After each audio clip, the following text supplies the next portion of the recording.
नाज़रीन, आप सियासत.पी के देख रहे हैं। कुछ आम तरीन खबरें और वीडियोस आपके सामने रख देते हैं। डोनाल्ड जे ट्रंप, नाज़रीन, ट्रंप जिस बात के ऊपर गुस्सा कर रहा है, ये बहुत सारी चीजों की तरफ इशारा कर रही है, वो आपको बताते हैं। लेकिन इस्लामाबाद प्रेस क्लब से एक वीडियो सोशल मीडिया के ऊपर मैसिवली वायरल है, जहां पर मतीउल्लाह जान साहब, नाज़रीन, बैनुल अक़वामी सहाफ़ियों को बता रहे हैं कि पाकिस्तान के अंदर आज़ादी इज़हार राय, या पाकिस्तान के अंदर जर्नलिस्टों के साथ, सहाफ़ियों के साथ क्या हो रहा है। पहले ही आप वीडियो देख लें। I think Pakistani media also deserves some attention. Sure. Yeah. And for that, the bad news today is one of our senior journalists, he has been arrested by the government investigation agency for some social media posts. And he's not the only journalist who has been arrested. Many rights activists, including Advocate Iman Mazari, Advocate Hadi, who have been defending journalists vociferously in various courts, they have also been arrested for some social media posts, and they have been sentenced to 17 years in jail. Advocate Iman Mazari and Hadi. And there are, myself, I am also facing a fake drug case, terrorism case, and it is still going on. And then there are so many journalists across Pakistan who are facing these difficulties. अच्छा, इसके ऊपर मतीउल्लाह जान साहब के खिलाफ एक campaign भी शुरू करवा दी गई है कि मतीउल्लाह जान साहब ने जो बैनुल अक़वामी सहाफ़ियों को शील्ड दी हैं, उनके अंदर उनमें को भारत का झंडा था। बिल्कुल अजीब और गरीब किस्म की, नाज़रीन, अजीब और गरीब किस्म की। पाकिस्तान के अंदर, नाज़रीन, सच्ची बात यह, किसी को बोलने की आज़ादी नहीं है। जो बात करता है, अजीब और गरीब किस्म के केसेस बन जाते हैं। फ़खरुर रहमान साहब का इन्होंने जिक्र किया है, शुक्र अल्हम्दुलिल्लाह आज उनकी बेल हो गई है। नाज़रीन, अब इंशाअल्लाह ताला अगले चंद घंटों में या कल के दिन में वो हमारे बीच में होंगे और दोबारा से अपना काम शुरू करेंगे। लेकिन 61 साल का एक शख्स, नाज़रीन, 3 दहाइयां सहाफ़त को दी। पाकिस्तानी माशरे का जो शऊर रहा, पाकिस्तानी माशरे की जो आवाज रही, उन्हें तकरीबन को 48 से 72 घंटे हो गए एक अजियत से गुजारा जा रहा है, अजियत से गुजारा जा रहा है। एक ऐसा ट्वीट जो डिलीट कर चुके थे वो। फिर नाज़रीन, आपने हरमुज कहने पर ये अटक फाटक को एक शख्स के ऊपर FIR कर दी गई और फिर उसे गिरफ्तार भी कर लिया गया। तो एक अजीब, नाज़रीन, पाकिस्तान के अंदर एक रस्म चली हुई है। अल्लाह ताला बहरहाल, नाज़रीन, रहम करे। आगे बढ़ते हैं। अच्छा, इकरारुल हसन साहब वाला मामला भी पाकिस्तान के अंदर एक बड़ी, उसके ऊपर भी बहुत सारे सवाल उठने शुरू हो गए हैं, वो भी आपको बताते हैं। लेकिन सबसे पहले, नाज़रीन, डोनाल्ड जे ट्रंप के ऊपर कल एक 31 साल का एक टीचर, एक उस्ताद ट्रंप के ऊपर अटैक करता है, हमला करता है। और उसके बाद वो शख्स, उसका एक लेटर या मैनिफेस्टो मंजर-ए-आम पर आता है, जिसमें वो बता रहा है कि मैंने अपने पेरेंट्स के साथ झूठ बोला कि मैं इंटरव्यू देने जा रहा हूं। वो अपने पेरेंट्स से माफी मांगता है, अपने स्टूडेंट से माफी मांगता है, अपने दोस्तों से माफी मांगता है, जिनके साथ सफर करके आया, अनजान लोगों से, उनसे माफी मांगता है। फिर वो बता रहा है कि मैंने होटल के स्टाफ को टारगेट नहीं करना, मैंने सिक्योरिटी को टारगेट नहीं करना, मैंने पुलिस को टारगेट नहीं करना। देन वो जिक्र करता है कि मैंने एक पीडोफाइल को, मैंने एक ज्यादती करने वाले खवातीन के साथ, एक दहशतगर्द को, जो मेरे मुल्क को बर्बाद कर रहा है, जो मेरे मुल्क की तबाही फैला रहा है, मैंने उसे टारगेट करना है। एंड देन वो इंटर हो जाता है। अब इसके ऊपर बहुत सारे, नाज़रीन, संजीदा किस्म के सवाल उठ रहे हैं कि कैसे एक 31 साल का उस्ताद, जिसका कोई क्रिमिनल रिकॉर्ड नहीं है, जो माजी में ऐसी कोई चीज कर नहीं चुका, जो हथियारों के साथ इतना यूज टू नहीं है, वो कैसे पेनिट्रेट करके उस अहम तरीन मुकाम पर, अहम तरीन बिल्डिंग में चला जाता है। हैरानकुन तौर पर अपने मैनिफेस्टो के अंदर वो बताता है कि मैंने पहले से आकर इस होटल के अंदर अकोमोडेशन जगह ले ली थी। और मैं हैरान इस बात पर हुआ कि जो ट्रंप के सीक्रेट सर्विस थी या जो एजेंट्स थे, वो बाहर तो देख रहे थे, लेकिन होटल के अंदर कौन ठहरा हुआ है उसके बारे में कोई चेक नहीं किया गया, कोई नहीं पूछा गया। और मैं बाकायदा से पहले ही हथियार लेकर होटल के अंदर पहले से मौजूद था। सवाल यह भी उठ रहे कि क्या यह प्लान्ड था या यह मैनेज किया गया है, ये किसने किया है। लेकिन अपने मैनिफेस्टो के अंदर, खत के अंदर, वो जेफरी एप्स्टीन का जिक्र कर रहा है, जेफरी एप्स्टीन की तरफ इशारा कर रहा है। ट्रंप से जब यह सवाल हुआ तो यह खातून जर्नलिस्ट को ट्रंप लछेड़ रहा है, ट्रंप उसकी तज़हीक कर रहा है, तौहीन कर रहा है। ट्रंप उसे बाकायदा से यह कह रहा है कि भाई तुम्हें शर्म आनी चाहिए, तुम्हें शर्म आनी चाहिए। ये डोनाल्ड जे ट्रंप को सुन रहे हैं। Well, I was waiting for you to read that because I knew you would, because you're horrible people, horrible people. Yeah, he did write that. I'm not a rapist. I didn't rape anybody.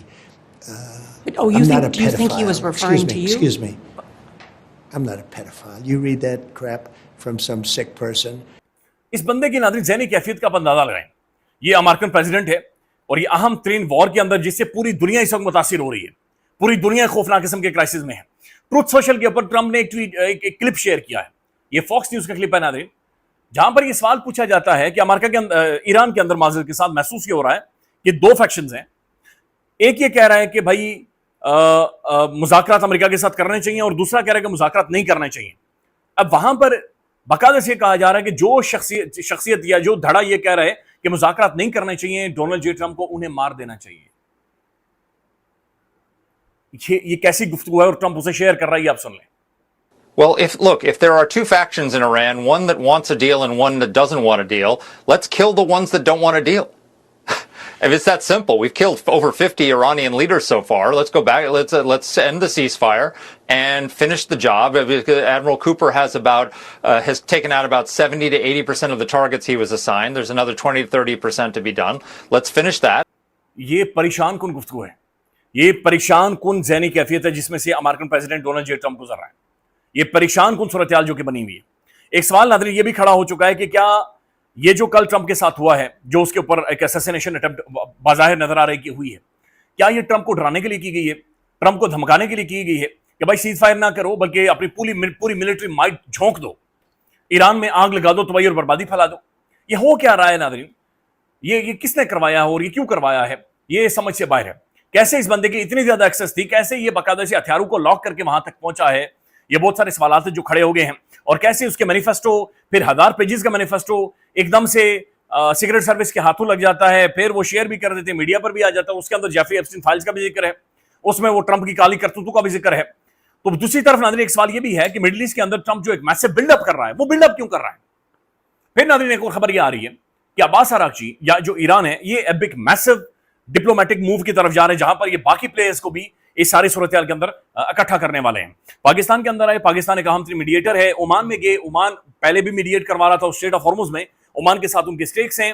फिर Russia के पास चले गए, Russia इससे पहले इनकी uranium ले चुका है, इनरिच्ड यूरेनियम ले चुका है। फिर जो इनके पास जो बताया जा रहा है कि 60% इनरिच्ड यूरेनियम है, उसके हवाले से भी फैसला करना है, लिहाजा ये रूस के अंदर मौजूद है।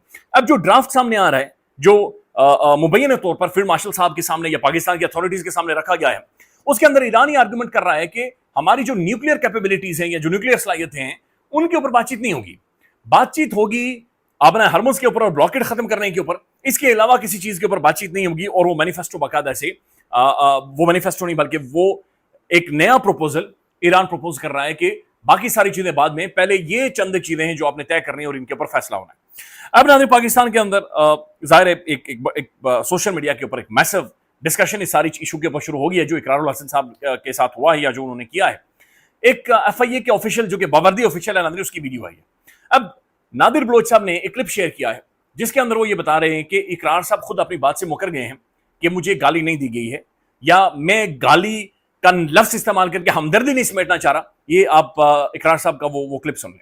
इमिग्रेशन काउंटर्स थे, ये उनके पीछे खड़े होकर निगरानी का अमल सरंजाम दे रहे थे। तो मुझे देखकर इन्होंने एक साहब को कहा कि ए फलाना भी, जो हमारा आमतौर पर पंजाबी में गाली देने का अंदाज होता है, जवाद अहमद की तरह जलील होएगा।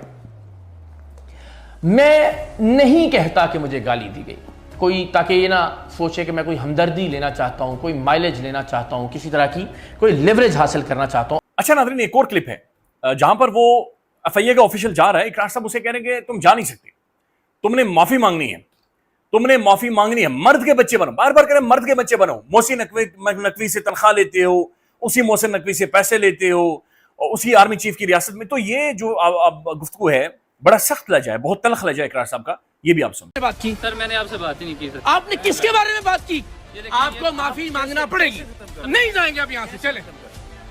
ना ना ना ना, मर्द बनो यार। अगर इसी रियासत में काम कर रहे हो, उसी मोहसिन नकवी के अंडर काम कर रहे हो, उसी आर्मी चीफ की रियासत में काम कर रहे हो, हिम्मत करो, रिजाइन करो, फिर खड़े होकर बाहर खड़े होकर कमेंट करो, फिर सही यूथिए बनो ना यार, फिर पूरे फॉलोअर बनो ना इमरान खान के।